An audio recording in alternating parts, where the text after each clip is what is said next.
Thank you. I love you. It's nice to be sitting in the seat again. It's been a long time. I was going through a lot of stuff. Colder? A couple years ago, and I basically, got out your videos and Warmer? watched stuff and got into a better perspective Warmer? and wrote some affirmations and Warmer? asked the universe to basically surprise me and solve all my problems. Warmer, but we feel an iceberg coming on. Do you? So I asked the universe to sort of move heaven and earth and help me change my Warm situation. words don't count if you're leading for a big cold thing. Okay. Well, basically, I wanted to sell my house and change my situation, and I wanted more money. And Hurricane Sandy came and put 5 feet of sludge in my basement. And I just threw my hands in the air and said, help me, universe, and send me good stuff. And Sometimes that's the only thing that will cause you to do the only thing that works, which is give up. Because what you give up, you don't ever give up your desire, but sometimes you give up all the bogus, resistant processes that have never worked anyway. so I came home then, and there was a little notice on my door, have cash buyer for your house, call us if interested. And I was like, normally I would throw something like that away, but I said to myself, well, I've heard that there's this hedge fund buying properties, and I'll call, and it was, and they gave me a great price on the house, and it was like the universe, I've been in your teachings a while now, and they do work, but I get in this mode where my attraction is not smooth, and it's like the universe had to take me down to the ground to bring me back way up. Well, it isn't that you're being taken down. It's that sometimes you put so much resistance in your path that an avalanche is necessary. In other words, it's the resistance that you're putting there. In other words, it could be in other words, it's like, so you're exploring the contrast, and you know what you don't want, which means you know what you do want. But you don't think about what you do want, you think about what you don't want, which causes you to know more clearly what you do want, but you don't think about what you do want, you think about what you don't want, which causes you to launch another rocket, so there gets a wider gap between where you're hanging around and what you desire. Well, when your desire is really, really strong and your resistance is really, really in place, a strong desire will continue to summon the energy, but it doesn't look like a smooth path. Does that make sense to you? Because when you really, we're going to make a statement that you're going to want to argue with, and then we're going to tell you why it's still a good statement. When you have powerful desire, that desire can summon around big wads of resistance. Little desire, resistance will stop it. Big desire, resistance doesn't stop it, but it's a rough ride. It's a rough ride.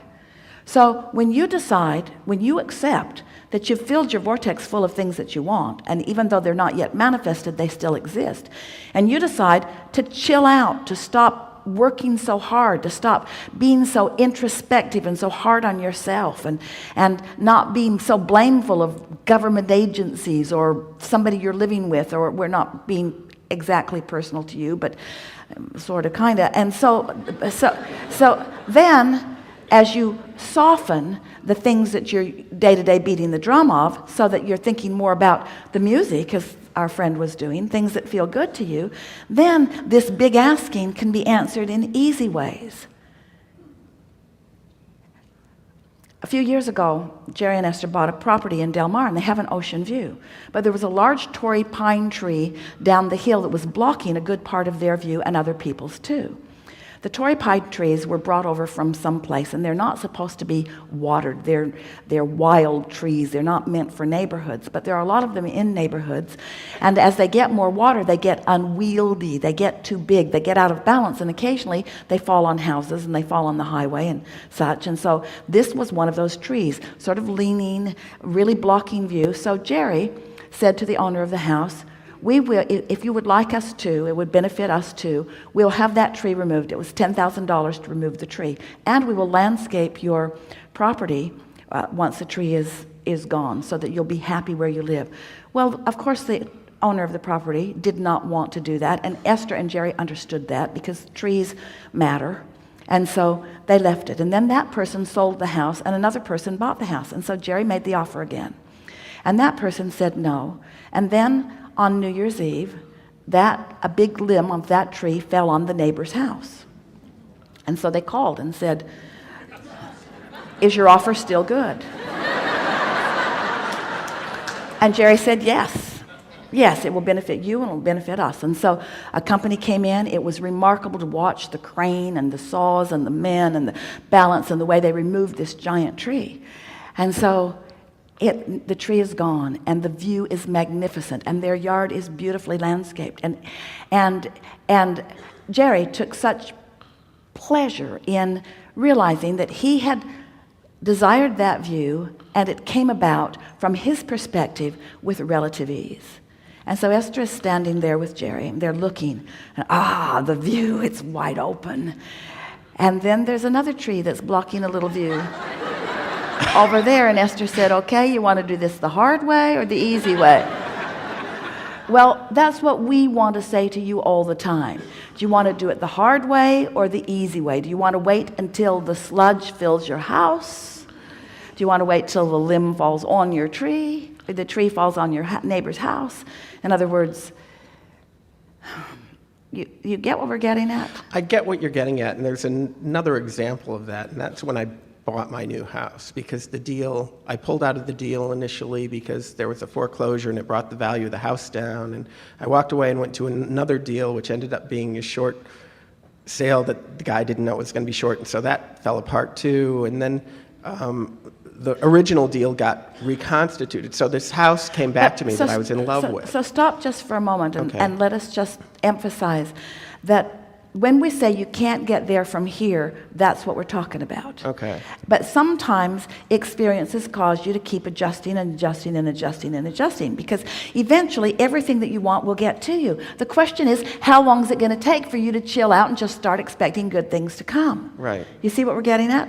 Conversations about things that take a long time cause more things to take a long time. Okay. Conversations about the ease of thing cause more things to have the ease of. In other words, here you stand as a receiver from the universe, and the way you feel determines how it comes to you. So if you've got strong desire for well-being, and certainly deservability for well-being, and by well-being we mean physical well-being, we mean abundance, we mean clarity, we mean joy and love, and all of the things that a good life means to all of you. We mean all of that. So here you stand with all of those things wanted and all of those things flowing to you, and to one degree or another you are allowing it to happen the hard way or the easy way. Every word you speak, every conversation that you have with someone else, every emotion that you feel is your indicator of whether you're making it harder for yourself or easier for yourself.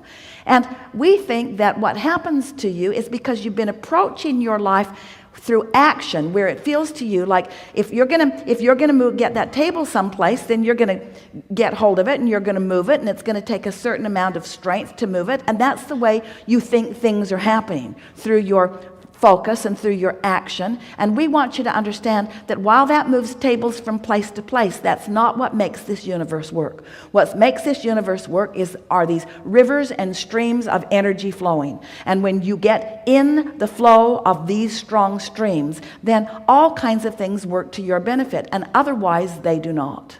So if we were standing in your physical shoes, we would go to bed at night acknowledging that tomorrow's a new day, and the next day we would get up and we would be determined to hold ourselves in as good a feeling place as we could. And when we would find ourselves on a run of appreciation, we would follow it all the way out. In other words, our singular intention would be to find a way of approaching any subject in the world in a way that feels good while we are doing it.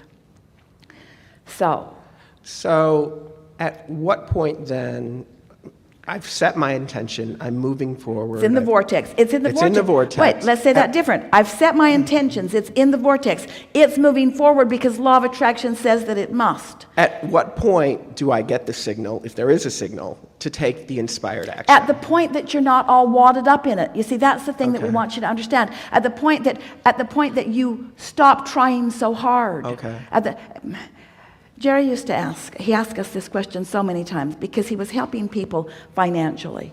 And first they'd lose the boat, and then they'd lose the car, and then they'd lose the other car, and then they'd lose the house, and they'd go all the way to the bottom, and then things would bounce back and turn around for them. He saw it over and over and over again, and he said, why do they have to go all the way to the bottom before things turn around? Why couldn't they just lose the boat and it would turn around? Why couldn't they just lose the boat in the first car and it would turn around? Why do they have to go all the way to the bottom before it turns around? And we said, because it isn't until it goes all the way down that most people give up the battle, that they just finally say, all right, I give up, I let go. It's a letting go. It's a letting go of the belief that you're making it happen through your actions, and it's an accepting that you are deserving of it. We think it's because of the comparison that you make with each other, and you're wanting to prove your own worthiness by discounting theirs. And every time you discount somebody else's worthiness, you diminish your own. You've got to be a well-wisher for them too, you see. When you're in this competitive spirit where you're trying to outdo somebody else, in your pushing against them, you're actually pushing against you. So there's this just sort of letting go of all of it.